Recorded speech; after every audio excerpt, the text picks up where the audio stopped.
ألا بذكر الله تطمئن القلوب. أعوذ بالله من الشيطان الرجيم. بسم الله الرحمن الرحيم. كل من عليها فان ويبقى وجه ربك ذو الجلال والإكرام فبأي آلاء ربكما تكذبان يسأله من في السماوات والأرض كل يوم هو في شأن فبأي آلاء ربكما تكذبان سنفرغ لكم أيها الثقلان فبأي آلاء ربكما تكذبان يا معشر الجن والإنس إن استطعتم أن تنفذوا من أقطار السماوات والأرض فانفذوا لا تنفذون إلا بسلطان فبأي آلاء ربكما تكذبان يرسل عليكما شواظ من نار ونحاس فلا تنتصران فبأي آلاء ربكما تكذبان فإذا انشقت السماء فكانت وردة كالدهان فبأي آلاء ربكما تكذبان فيومئذ لا يسأل عن ذنبه إنس ولا جان فبأي آلاء ربكما تكذبان يعرف المجرمون بسيماهم فيؤخذ بالنواصي والأقدام فبأي آلاء ربكما تكذبان هذه جهنم التي يكذب بها المجرمون يطوفون بينها وبين حميم آن فبأي آلاء ربكما تكذبان صدق الله العظيم.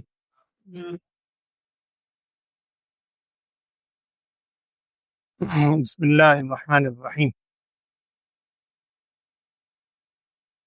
سورہ رحمان کا کل آغاز ہوا تھا اور اللہ تعالیٰ کی مخلوقات میں سے جس دو مخلوق کو اللہ نے مکلف بنایا ہے، انسان اور جنات، ان کو مخاطب کر کے کہا گیا تھا بار بار کہ اے انسان اور جنات، تم اللہ کی کون سی نعمتوں کو جھٹلاؤ گے، کون کون سی نعمتیں ہیں جھٹلاؤ گے. اور حقیقت یہی ہے، قرآن نے اس چیز کو دوسری جگہ واضح طور پہ ذکر کیا. دو جگہ وہ آیت کے الفاظ ہیں، وَإِن تَعُدُّوا نِعْمَتَ اللَّهِ لَا تُحْصُوهَا. اگر تم اللہ تعالیٰ کی نعمتوں کو شمار کرنا چاہو، اگر لا تحصوها، تم شمار نہیں کر سکتے، ممکن نہیں. شیخ سعدی رحمۃ اللہ علیہ، مصلح الدین شیرازی، فارسی ادب کا بہت بڑا نام، بہت مشہور بزرگ گزرے ہیں. ان کی گلستان بوستان کے نام سے بڑی مشہور فارسی ادب کی کتابیں. گلستان کے بالکل شروع میں، آغاز میں، اس کے مقدمے میں جہاں سے وہ چیپٹر شروع ہوتے ہیں اس سے بھی پہلے انہوں نے ایک جملہ لکھا ہے بالکل آغاز میں. شیخ سعدی رحمۃ اللہ علیہ لکھتے ہیں، جس کا مفہوم یہ ہے، کہتے ہیں کہ ہر انسان جو سانس لیتا ہے نا، ہر نفسے کے درو میر ابد، ہر انسان جو سانس لیتا ہے، ایک سانس لینے پر اللہ تعالیٰ کی دو نعمتیں ہیں. ایک، اس پھیپڑوں کا پمپنگ کر کے سانس کو اندر کھینچنا، پھر اس کا باہر نکلنا.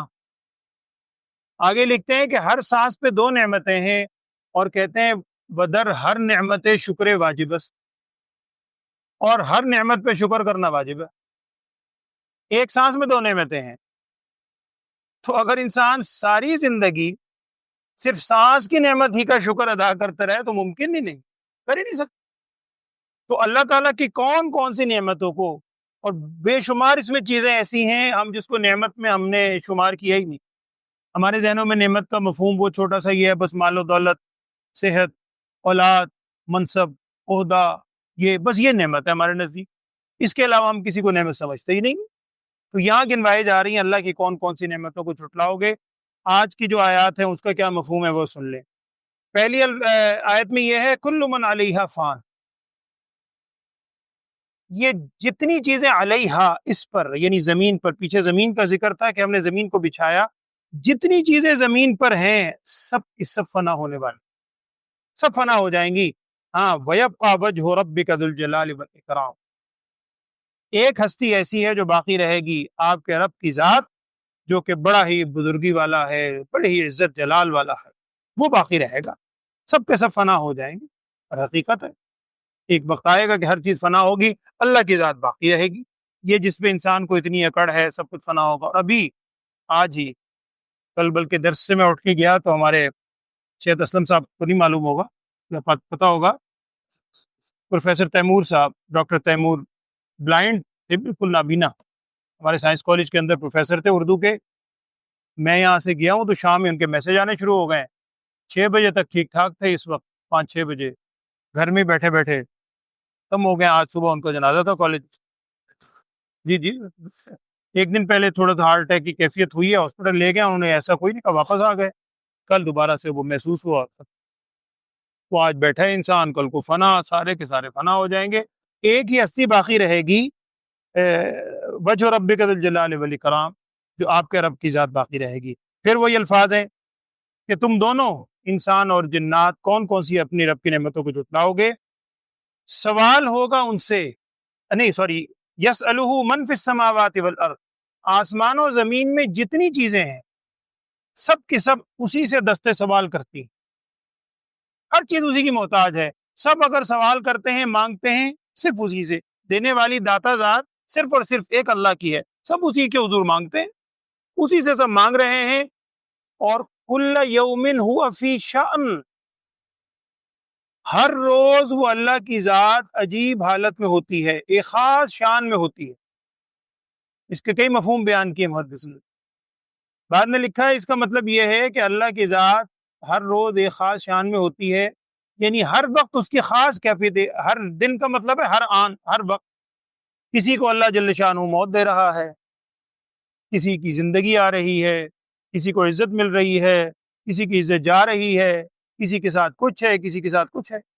اور حضرت ابی درداء رضی اللہ تعالیٰ عنہ روایت کرتے ہیں، اس کا مفہوم ہے کہ ایک موقع پہ نبی صلی اللہ علیہ وسلم نے اس آیت کے حوالے سے کل یوم ہوا فی شان کے بارے میں یہ جملہ ارشاد فرمایا، جس کا مفہوم میں عرض کر رہا ہوں، وہ یہ ہے، آپ سے ارشاد فرمایا اللہ تعالیٰ کی ذات کسی کو یعنی صحت دے رہی ہے، کسی سے اللہ تکلیف دور کر رہا ہے، کسی کے اللہ توبہ قبول کر رہا ہے، کسی کو اللہ عزت دے رہا ہے، کسی کو ذلت بھی دے رہا ہے، تو ہر وقت اس کی ایک خاص کیفیت ہے۔ وَتُعِزُّ مَن تَشَاءُ وَتُذِلُّ مَن تَشَاءُ بِيَدِكَ الْخَيْرُ، ہر چیز اسی کے قبضہ قدرت میں ہے۔ پھر وہی جو دوبارہ پکارا گیا، جن و انسان تم اللہ کی کون کون سی نعمتوں کو جھٹلاؤ گے۔ سَنَفْرُغُ لَكُمْ أَيُّهَا الثَّقَلَانِ، ہم عنقریب فارغ ہو جائیں گے تمہارے لیے، ایھا الثقلان، اے دو بھاری بوجھ والو، بھاری بوجھ والوں، انسان اور جنات کو کہا ہے ثقیل، ہم ثقل کہتے ہیں نا اردو میں بھی بوجھ، ثقلان، دو بھاری بوجھ والے۔ اب بھاری بوجھ والے انسان اور جنات، اس کا کیا مفہوم ہے؟ اس کا عام فہم مفہوم یہ ہے کہ دیکھیں، ویسے تو اگر ظاہری وزن کے حساب سے دیکھیں تو انسان سے بے شمار وزنی جانور اور سمندری جانور تو بے شمار ہیں جو انسان سے کئی گنا زیادہ وزنی ہے۔ اس کا مطلب یہ ہے کہ اللہ تعالیٰ نے جو احکامات کا بوجھ ڈالا ہے، قرآن میں دوسری جگہ ہے نا، سورہ احزاب کے غالباً آخر میں، انا عرضنا الامانۃ علی السماوات والارض والجبال فابین ان یحملنها، ہم نے ایک امانت پیش کی، اللہ تعالیٰ فرما رہے ہیں، علی السماوات والارض والجبال، آسمانوں پر، زمین پر، پہاڑوں پر، فابین ان یحملنها، سب نے اس کے اٹھانے سے انکار کر دیا، وحملها الانسان، انسان نے اس کو اٹھایا، انہ کان ظلوما جہولا، بڑا ظالم ہے اور جاہل ہے سارا۔ تو یہ جو احکامات کا ہے، جسے آپ مکلف کہتے ہیں، یہ دو ہی اہم مخلوق جو مکلف ہیں جن سے سوال جواب ہوگا، انسان اور جنات۔ وہ جو بڑی بھاری بوجھ احکامات پہ عمل کرنے کا انہوں نے اٹھایا ہے، اس کو یعنی پکارا جا رہا ہے اس کے سامنے رکھتے ہوئے، ہم ان قریب فارغ ہوں گے تمہارے لیے، دو بوجھ اٹھانے والے، یہاں بھی ایک سوال آتا ہے کہ جی فارغ ہوں گے، اللہ تعالیٰ کے لیے تو یہ لفظ بظاہر ہمیں مناسب نہیں لگتا. یہ تو ہم اپنے بارے میں سوچ سکتے ہیں انسان کے بارے میں کہ جی میں بڑے کام میں مشغول ہوں، ذرا اس سے فارغ ہو جاؤں پھر تجھے پوچھتا ہوں. ڈانٹ ڈپٹ میں ویسے کہتے ہیں کہ جی یہاں سے فارغ ہو جاؤں پھر پوچھوں گا. اللہ تعالیٰ کو تو جو بھی ساری کائنات کی مصروفیت اس کے لیے کچھ ہے ہی نہیں. تو سنفرغ کے مختلف معنی کیے گئے ہیں. ایک مفہوم تو یہ ہے کہ یہ ڈانٹنے کے لیے، یہ ڈانٹنے کے انداز میں کہا گیا ہے کہ ان قریب ہم فارغ ہوں گے، یعنی ان قریب تمہارا نمبر بھی آنے والا ہے. جتنی موج مستی اٹھا لو دنیا میں، ان قریب اللہ کے حضور حاضر ہو گئے پھر دیکھنا کیا ہوگا.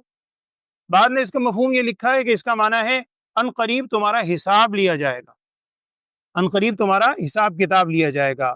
وہ ایک وقت مقررہ ہے، کئی دفعہ آپ کے سامنے آئی ہے. دنیا اللہ نے ایک دارالاسباب بنائی ہے، ایک سرکل ہے، اس کے اندر اللہ نے اختیار بھی دیا ہے. ٹھیک ہے برائی کر رہے ہو کرتے جاؤ، کب تک کرو گے؟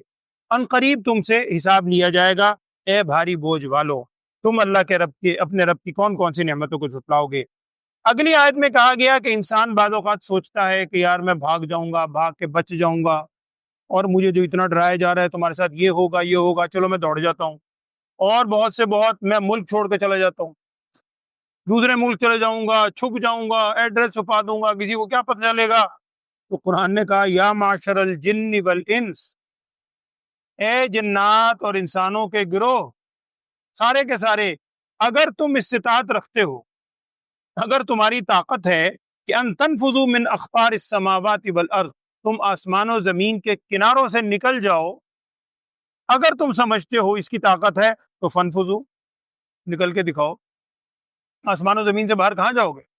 اور آگے خود ہی ذکر فرمایا اللہ نے لا تنفذون الا بسلطان، آسمان و زمین کے کناروں سے نہیں نکل سکتے مگر سلطان، ایک بڑی ہی قوت کے ساتھ. وہ قوت تمہارے پاس کہاں ہے؟ آسمان و زمین سے نکل سکتے ہو؟ اللہ کی نگاہ سے چھپ سکتے ہو؟ ممکن ہی نہیں ہے. نکل کے دکھاؤ، ممکن نہیں ہے. اور وہ قوت اللہ تعالیٰ ہی کی ہے، اللہ کی قوت کے بغیر تم کہاں نکل سکتے ہو؟ نکل ہی نہیں سکتے. پھر وہی فَبِأَيِّ آلَاءِ رَبِّكُمَا تُكَذِّبَانِ، تم دونوں اپنے رب کی کون کون سی نعمتوں کو جھٹلاؤ گے. اب یہاں سے آگے آیات کے اندر اللہ بچائے اللہ کے عذاب کا ذکر ہے کہ تمہارے اوپر یعنی نافرمانوں پر، ان جنات اور انسان میں سے جو بھی نافرمان ہیں ان پر کیا کیا کیفیات ہوں گی. پہلی آیت کیا ہے؟ یرسل علیکما شواظ من نار ونحاس، تم پر بھیجا جائے گا کیا؟ شواظ من نار، ایک شواظ اور نحاس. شواظ کہتے ہیں آگ کا شعلہ، یعنی وہ آگ جس کے اندر رنگت بھی ہوتی ہے. اگر آگ بڑی بھڑک رہی ہو اس کا ایک خاص رنگ ہوتا ہے، اور ایک ہوتا ہے دھواں. دھوئیں کے اندر رنگت نہیں ہوتی وہ آگ کی، وہ صرف دھواں ہوتا ہے. اور اللہ بچائے وہ بھی اگر خاص کیفیت میں بہت سخت ہو جائے تو بہت بڑا عذاب ہے. تو دونوں طرح کا عذاب ہوگا. کیا ہے؟ یرسل علیکم شواظ من نار، بھیجا جائے گا تم دونوں پر شواظ من نار، آگ کے شعلوں کی شکل میں بھی، اور ونحاس، اور دھوئیں کے شکل میں بھی. دونوں طرح کا عذاب ہوگا. فلا تنتصران، اور اگر تم یہ سمجھتے ہو نا تمہیں کوئی بچا لے گا، تمہاری مدد نہیں کی جائے گی، بچانے والا تمہیں اس سے کوئی نہیں ہوگا. اللہ تعالیٰ کی طرف سے یہ دونوں کیفیات عذاب کی آ سکتی ہیں اور آئیں گی. پھر وہی بات ہے کہ تم کون کون سی نعمتوں کو جھٹلاؤ گے. اور یہاں اس آیت کے ضمن میں، اور ویسے بھی مختلف جگہ، میں نے کل بھی شاید عرض کیا تھا، ایک بہت بڑا اعتراض لکھا ہے ہندوؤں کی طرف سے. وہ بڑی مشہور ان کی کتاب ہے، ہندوؤں کا ایک نام میرے ذہن میں نہیں آ رہا، بلکہ اچھا ہی ہے نہیں ذہن میں آیا ہے، نام یاد رکھنے نہیں چاہیے. کہ انہوں نے اعتراض کیا ہے کہ اس پہ، اسی آیت پہ اور آیتوں پہ. اس نے کہا دیکھو قرآن پہ اعتراض کیا نعوذ باللہ.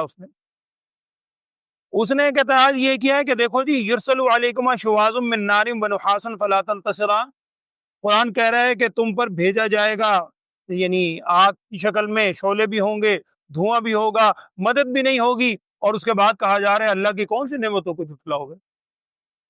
تو یہ آگ اور یہ کون سی نعمت ہے؟ بڑا اس نے اعتراض کیا، اور اپنے طور پہ بڑا ہنس کے دیکھو جی یہ نعوذ باللہ نعوذ باللہ. اس کے تو بڑے سنگین الفاظ ہیں کہ یہ جو قرآن لکھنے والا ہے یہ لگتا ہے اس کو عقل نو شعور نہیں. نعوذ باللہ من ذالک، نقل کفر نہ باشد. تو اس کا جواب مفسرین نے دیا ہے بڑے عام فہم انداز میں انہوں نے کہا اللہ کے بندے عقل تجھ میں نہیں ہے اعتراض کر رہے ہیں اللہ کی کتاب پہ. یہ عام فہم بات ہے کہ اگر ہم کسی شخص کو، یہ آئندہ آنے والے حالات ہی ہے نا، آئندہ آنے والے حالات سے ڈراتے ہیں کہ دیکھو بھائی اگر تم نے یہ کام کیا نا تو تمہیں یہ ہو سکتا ہے. طبیب اگر بتاتا ہے، ڈاکٹر بتاتا ہے، تو یہ تو بڑا ڈاکٹر کا انعام ہے، پہلے سے اس نے تمہیں بتا دیا. استاد اگر شاگرد کو بتاتا ہے کہ بیٹا اگر تم نے محنت نہیں کی، یہ ہوا فلاں ہوا نا، تمہارے ساتھ کل یہ ہو سکتا ہے، تمہیں بھی اندازہ نہیں ہے، تم سمجھ رہے ہو کہ یوں ہو جائے گا. تو یہ آئندہ آنے والے حالات، ان کے بارے، عذاب کے بارے میں اطلاع دینا، یہ تو بہت بڑی نعمت ہے. کہ غفلت میں کہیں تم اس پہ جا نہ گرو اور بعد میں کہو جی مجھے تو پتہ ہی نہیں تھا، مجھے اگر بتا دیتے آپ. اب دیکھیں اکثر جیسے آج کل بھی لکھا ہوتا ہے، ہم کہیں جاتے ہیں لکھا ہوتا ہے جی کیمرے کی آنکھ دیکھ رہی ہے. آپ سڑک پہ جاتے ہیں اوپر لکھا ہوتا ہے ون وے ٹریفک، داخلہ ممنوع. تو وہ جو چونکتے ہیں یہ تو ایک طرح سے آپ کے لیے انعام ہے، مہربانی ہے کہ بھائی آپ کو شروع سے بتا دیا گیا دیکھو ایسا نہ کرنا. تو یہ سارے عذاب کے بعد جو آ رہا ہے فبی اعلیٰ ربکما تکذبان، یہ اسی لیے تو ہے کہ ابھی دنیا میں ہو، ابھی اس عذاب سے بچ سکتے ہو، اور خدا نہ خواستہ اگر وہ عمل کر چکے ہو توبہ کر لو، آئندہ کے لیے بچ جاؤ، پھر ہو جائے پھر توبہ کر لو. یہ اللہ کا بہت بڑا انعام ہے، یہی انعام نہیں تو اور کیا ہے. تو تم اللہ تعالیٰ کی کون کون سی نعمتوں کو جھٹلاؤ گے. آگے پھر کیفیت کا بیان ہے، فَإِذَا انشَقَّتِ السَّمَاءُ، جب آسمان پھٹ جائے گا، قیامت کا منظر. فَكَانَتْ وَرْدَةً كَالدِّهَانِ، اور وہ ہو جائے گا گلابی رنگ کا. وردہ اصل میں کہتے ہیں گلاب کے پھول کو. تو گلاب کے پھول کی جو رنگت ہوتی ہے، آسمان کا رنگ ایسا ہو جائے گا. اور آگے اس کی مزید وضاحت ہے کالدہان.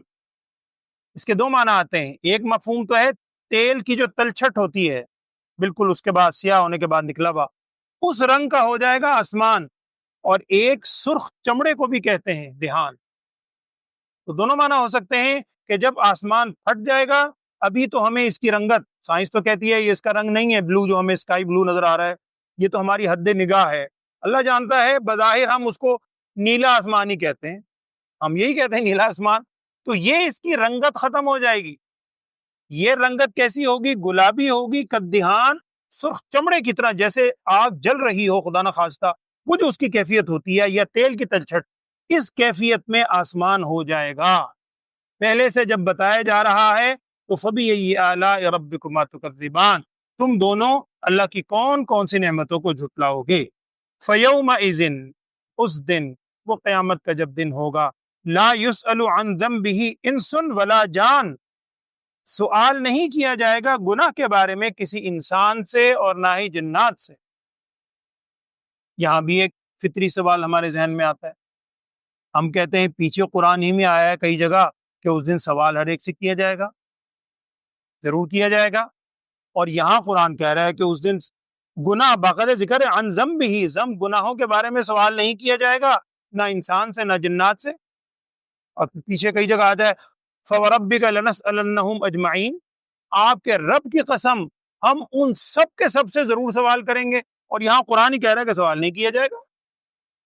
تو اس کا ایک مفہوم تو یہ ہے کہ دیکھیں، ایک ہے سوال یہ کرنا کہ تم نے یہ کام کیا ہے یا نہیں کیا، یہ سوال تو نہیں ہوگا، یہ سوال نہیں ہوگا چونکہ اللہ کے علم میں ہے، یہ کرامن کاتبین لکھ رہے ہیں، وہ تو کنفرم ہے. سوال یہ ہوگا کہ تم نے یہ کیوں کیا، کیا کیا، یہ سوال نہیں ہونا، اللہ کے علم میں ہے. ہاں جیسے بچے سے بعض اوقات باپ پوچھتا ہے سختی میں کہ بیٹا تجھے سمجھایا بھی تھا، تو نے پھر یہ کیوں کیا، اور باپ کے سامنے کیا ہے، باپ کو بھی پتا ہے اس نے کیا ہے. اور بعض نے ایک اور معنی لکھا ہے، وہ بھی زیادہ مثلا قریب الفہم ہے، چونکہ اگلی آیت سے بھی اس کی وضاحت ہے. وہ یہ ہے کہ سوال نہیں کیا جائے گا کا مطلب ہے کہ سب کچھ ویسے ہی ظاہر ہو جائے گا، وہ ویسے ہی ظاہر ہو جائے گا. کیسے؟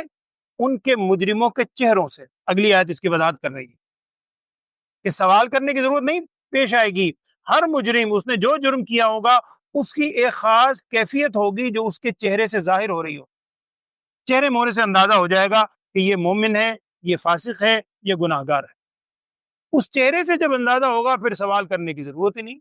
اور وہ جو سوال و جواب کے بارے میں ہے کہ ضرور سوال ہوگا، وہ ابتدا میں ہے. جب سوال ہونے کے بعد فیصلہ ہو جائے گا پھر مجرمین سے سوال کی ضرورت نہیں ہے.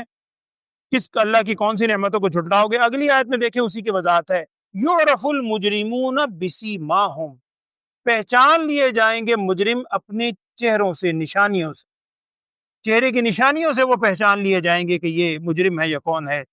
اور فیؤخذ بالنواصی والاقدام، پھر اس کو لے جایا جائے گا پیشانی سے پکڑ کے اور قدموں سے پکڑ کے۔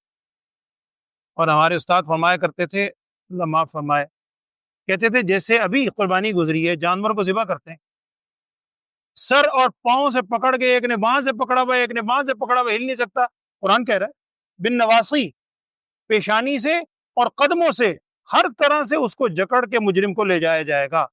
یہاں بھی وہی ہے، کون کون سی نعمت کو جھٹلاؤ گے؟ ظاہری بات ہے یہ نعمت تو نہیں ہے، لیکن پہلے سے اس کا بتا دینا کہ یہ ساری کیفیات پکڑنے کی اس وقت ہوگی جب تمہارے یہ عمل ہوں گے۔ آج توبہ کر لو، وہ انتہائی غفور الرحیم ہے، وہ معاف کر دے گا، وہ تمہیں اس کی جگہ، بلکہ قرآن کہتا ہے کہ سیئات کو حسنات سے بدل دے گا۔ تو یہ بہت بڑی اس کے انعام ہے کہ ہمیں پہلے سے بتا دیا گیا۔ آخری آیت جو آج آپ نے سنی، ہذہ جہنم، یہ جہنم ہے، التی یکذب بها المجرمون، جسے مجرم جھٹلایا کرتے تھے۔ آج بھی ہم اگر اس کی طرف غافل ہیں تو یہ مطلب ہے زبان سے نہ صحیح لیکن عمل سے ہمارے یہی ظاہر ہے کہ ہم اس سے غافل ہیں۔ یطوفون بینہا وبین حمیم آن، وہ چکر لگائیں گے اس جہنم میں، وبین حمیم آن، آن بھی کہتے ہیں بھڑکتی ہوئی آگ، تیز کھولتی ہوئی، اس کھولتی ہوئی آگ میں، کھولتے ہوئے پانی میں، اس کے درمیان وہ چکر لگائیں گے مجرم۔ فبأی آلاء ربکما تکذبان، تم دونوں اپنے رب کی کون کون سی نعمتوں کو جھٹلاؤ گے؟ بار بار اللہ تعالیٰ تمہیں بتا رہا ہے عمل کرنے سے یہ بھی ہوگا، یہ اور ہو سکتا نہیں، ہوگا، لازماً ہوگا۔ ہاں اگر تم نے وہ عمل نہ کیے یا عمل کرنے کے بعد توبہ کر لی مرنے سے پہلے، اللہ معاف کرنے والا ہے، یقیناً معاف کرے گا۔ وہ بھی قرآن نے وعدہ کیا ہے کہ اللہ تعالیٰ ہر گناہ کو معاف کر دے گا۔ یا عبادی الذین اسرفوا علی انفسہم، ساتھ یہ بھی کہا ہے لا تقنطوا من رحمت اللہ، اللہ کی رحمت سے مایوس نہ ہو۔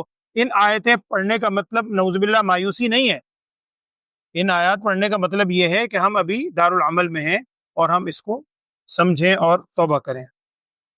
ترجمہ پڑھیں۔ اعوذ باللہ من الشیطان الرجیم، بسم اللہ الرحمن الرحیم۔ کل من علیہا فان، جو کچھ اس زمین پر ہے فان، سب فنا ہونے والا ہے۔ ویبقى وجہ ربک ذی الجلال والاکرام، اور باقی رہے گی ذات آپ کے رب کی ذو الجلال والاکرام، جو کہ بہت ہی جلال والا ہے، بڑی ہی عزت والا ہے۔ فبأی آلاء ربکما تکذبان، تم دونوں اپنے رب کی کون کون سی نعمتوں کو جھٹلاؤ گے؟ یسألہ من فی السماوات والارض، اسی سے سوال کرتا ہے جو کچھ آسمان و زمین میں ہے، سب اسی کے حضور سوال کرتے ہیں۔ کل یوم ہوا فی شأن، ہر روز یعنی ہر وقت، ہر آن وہ اللہ کی ذات ایک شان میں ہوتی ہے، کسی کو کوئی دے رہی ہے، کسی کو نعمت، کسی کو کچھ، سب کچھ کرنے والا وہی۔ فبأی آلاء ربکما تکذبان، تم دونوں اپنے رب کی کون کون سی نعمتوں کو جھٹلاؤ گے؟ سنفرغ لکم ایھا الثقلان، ہم عنقریب فارغ ہو جائیں گے تمہارے لیے، ایھا الثقلان، اے دو بھاری گروہوں، یعنی انسان اور جنات۔ فارغ ہونے کا مطلب یہی ہے عنقریب تم سے حساب لیں گے، عنقریب تمہاری ہمارے سامنے پیشی ہوگی۔ بھاری کا مطلب بھی میں نے عرض کیا کہ جن پر احکامات دیے گئے، احکامات کے مکلف بنے، تو ظاہری بات ہے وہ احکام پہ عمل کرنا بہت مشکل ہے۔ اللہ تعالیٰ ہمت دیتا ہے، بندے کا کوئی کمال نہیں، اللہ کی توفیق سے ہے۔ فبأی آلاء ربکما تکذبان، تم اپنے رب کی کون کون سی نعمتوں کو جھٹلاؤ گے؟ یا معشر الجن والانس، اے جنات اور انسان کے گروہو، ان استطعتم ان تنفذوا من اقطار السماوات والارض، اگر تم استطاعت رکھتے ہو، قوت رکھتے ہو کہ تم نکل جاؤ آسمان و زمین کے کناروں سے، فانفذوا، تو نکلو، نکل کے دکھاؤ۔ لا تنفذون الا بسلطان، تم نہیں نکل سکتے مگر سلطان، ظاہری قوت سے، قوت والے سے، اور قوت تمہارے اندر وہ ہے نہیں، یا یہ مفہوم بھی ہو سکتا ہے کہ اللہ کی قوت کے بغیر نہیں نکل سکتے۔ فبأی آلاء ربکما تکذبان، پھر تم اپنے رب کی کون کون سی نعمتوں کو جھٹلاؤ گے؟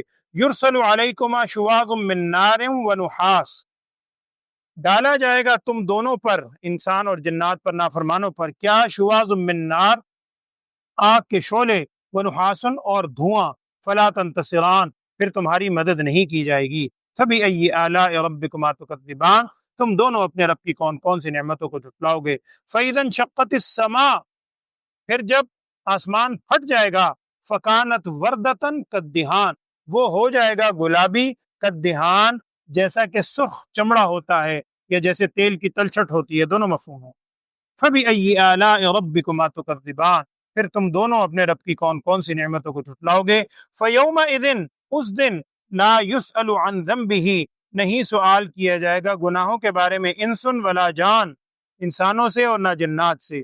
میں نے عرض کیا کہ جہاں آتا ہے سوال کیا جائے گا وہ ابتدائی مرحلہ ہے، اور جب یہ فیصلہ ہو جائے گا پھر سوال کرنے کی نوبت ہی نہیں ہوگی۔ کیوں؟ اگلی آیت وضاحت کر رہی ہے، فَبِأَيِّ آلَاءِ رَبِّكُمَا تُكَذِّبَانِ، تم اپنے رب کی کون کون سی نعمتوں کو جھٹلاؤ گے۔ یعرف المجرمون بسیماہم، مجرم پہچان لیے جائیں گے اپنی پیشانیوں سے، ان ظاہری علامات سے پہچان لیے جائیں گے۔ فیؤخذ بالنواصی والاقدام، پھر وہ پکڑے جائیں گے پیشانیوں سے، والاقدام اور قدموں سے، ان دونوں سے پکڑ کے ان کو دھکیل دیا جائے گا۔ الامان، اللہ ہم سب کو محفوظ رکھے جہنم سے، اللہم آمین۔ فبأي آلاء ربكما تكذبان، تم دونوں اپنے رب کی کون کون سی نعمتوں کو جھٹلاؤ گے۔ هذه جہنم التي يكذب بها المجرمون، یہ وہ جہنم ہے جس کو جھٹلایا کرتے تھے مجرم۔ یطوفون بینها وبین حمیم آن، وہ چکر لگائیں گے اس کے درمیان اور گرم کھولتی ہوئی آگ اور پانی کے درمیان۔ فبأي آلاء ربكما تكذبان، تم دونوں اپنے رب کی کون کون سی نعمتوں کو جھٹلاؤ گے۔ الحمدللہ رب العالمین، اللہم صلی علی سیدنا و مولانا محمد وعلی آل سیدنا و مولانا محمد وبارک وسلم۔ اللہم ارنا الحق حقا وارزقنا اتباعہ وارنا الباطل باطلا وارزقنا اجتنابہ۔ اللہم وفقنا لما تحب وترضى واجعل آخرتنا خیرا من الاولی یا ارحم الراحمین۔ یا اللہ ہم سب کو اپنی بارگاہ میں سچی توبہ کرنے کی توفیق عطا فرما، توبۃ نصوح کرنے کی ہم سب کو توفیق عطا فرما۔ یا اللہ گناہوں کی نفرت ہمارے دلوں میں پیدا فرما، ہم سب کے جتنے چھوٹے بڑے گناہ ہیں تو جانتا ہے، تمام گناہوں کو معاف فرما۔ آئندہ زندگی ہر قسم کے گناہوں سے بچنے کی توفیق عطا فرما۔ بیماروں کے لیے بھی دعا فرمائے، جن جن حضرات نے دعاؤں کی درخواست کی ہے، اللہ تمام بیماروں کو صحت، عافیت، سلامتی والی زندگی عطا فرما، اور صحت والی زندگی کو جو ہمیں تو نے یا اللہ مہلت دی ہے، اس کو اپنی مرضیات میں، اپنی رضا والے کاموں میں خرچ کرنے کی توفیق عطا فرما۔ وصلی اللہ تعالی علی خیر خلقہ سیدنا و مولانا محمد وعلی آلہ واصحابہ اجمعین، آمین برحمتہ۔